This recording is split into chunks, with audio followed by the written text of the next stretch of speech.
Israel की खुफिया agency Mossad के एजेंट्स को दुनिया में सबसे खतरनाक माना जाता है, लेकिन इससे भी खतरनाक निकले ईरान के सुप्रीम लीडर के एजेंट्स।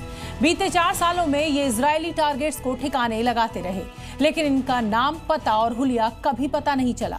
विदेशों में यहूदियों को मारने वाले ये किलर्स कौन हैं, कहां के रहने वाले हैं, ये 4 साल तक रहस्य रहा। अब जब खलीफा के इस कोडवर्ड एजेंट 47 का रहस्य उजागर हुआ तो दुनिया भर की खुफिया एजेंसियां दंग हैं। इजराइल की खुफिया एजेंसी ने ईरान में जितने भी मर्डर किए, वो चाहे ईरान के परमाणु विशेषज्ञ और वैज्ञानिक हो या फिर सैन्य कमांडर, इसके पीछे मोसाद का हाथ पूरी दुनिया को पता चल जाता है। लेकिन इस खेल को ईरानी एजेंसियां पिछले 4 साल से कुछ ऐसे खेल रही थी कि मोसाद को इसकी भनक तक नहीं लगी। पूरे यूरोप में एक के बाद एक यहूदी और इजराइल समर्थक पत्रकार तक मारे जा रहे थे, लेकिन इसके पीछे की मॉडस ऑपरेंडी 4 साल तक रहस्यमयी बनी रही। 4 साल से सीक्रेट रही खलीफा मॉडस ऑपरेंडी। जंग के बीच कैसे खुला 35 यहूदियों के कत्ल का राज। ईरान और इजराइल के बीच दुश्मनी दशकों पुरानी है, लेकिन दोनों की जंग अब सोशल मीडिया के रास्ते होते हुए कॉन्ट्रैक्ट किलिंग तक पहुंच चुकी है। ईरान के लिए यूरोप के क्रिमिनल सिंडिकेट ने एक नया और खौफनाक तरीका निकाला। खलीफा की ये पूरी मॉडस ऑपरेंडी हम आपको एक सीन के जरिए समझाते हैं।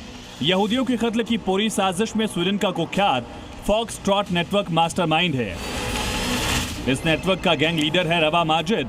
रवा माजिद ये सारा काम फोन कॉल, सोशल मीडिया के जरिए करता है। उसके फोन पर घंटी बजने के साथ जब वैस नाम का मैसेज आता है तो वो समझ जाता है कि किलिंग के लिए एक नया टारगेट मिल गया है।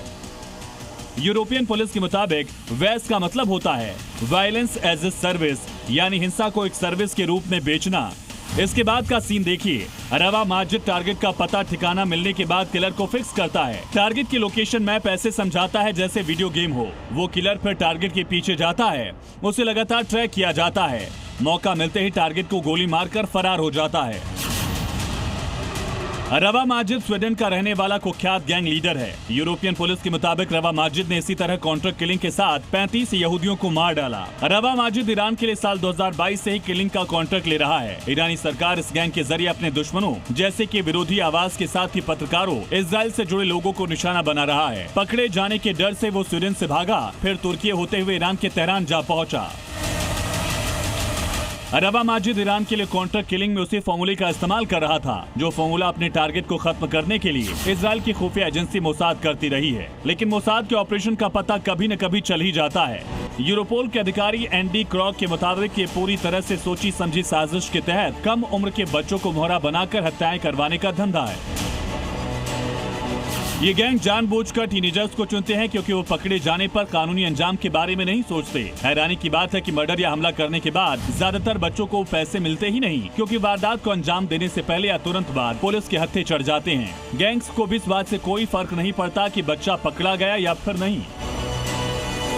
लेकिन रवा माजिद 35 यहूदियों और ईरान समर्थक पत्रकारों के कत्ल के बावजूद 4 साल तक बचा रहा। लेकिन एक गलती की वजह से पूरे प्लान की पोल खुल गई। दरअसल रवा माजिद ने मैकडॉनल्ड में काम करने वाले युवक को हायर किया था। उस युवक ने 20 साल के एक छात्र मुराद अब्देल कादिर की गोली मारकर हत्या कर दी।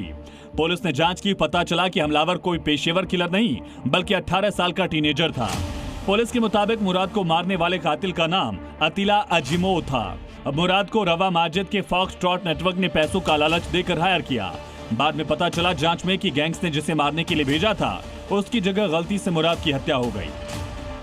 इस तरह रवा माजिद के फॉक्सट्रॉट नेटवर्क का कनेक्शन ईरान समर्थित हत्याओं से जुड़ता चला गया। तब रवा माजिद स्वीडन से फरार होकर तेहरान पहुंच गया।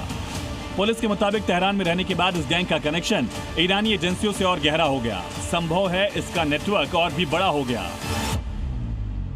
इस गैंग में बढ़ते खतरे से निपटने के लिए यूरोपोल ने खास टास्क फोर्स OTF ग्रिम बनाई। इस फोर्स में कई यूरोपीय देशों की पुलिस मिलकर काम कर रही है। पिछले कुछ महीनों में टास्क फोर्स ने कार्रवाई करते हुए नेटवर्क से जुड़े 280 से ज्यादा संदिग्धों को गिरफ्तार किया। इसमें एजेंट 47 कोड वर्ड वाले कई बड़े गुर्गे भी शामिल हैं। यही एजेंट 47 ईरान के लिए यहूदियों का कत्ल करते थे। ब्यूरो रिपोर्ट, जी मीडिया।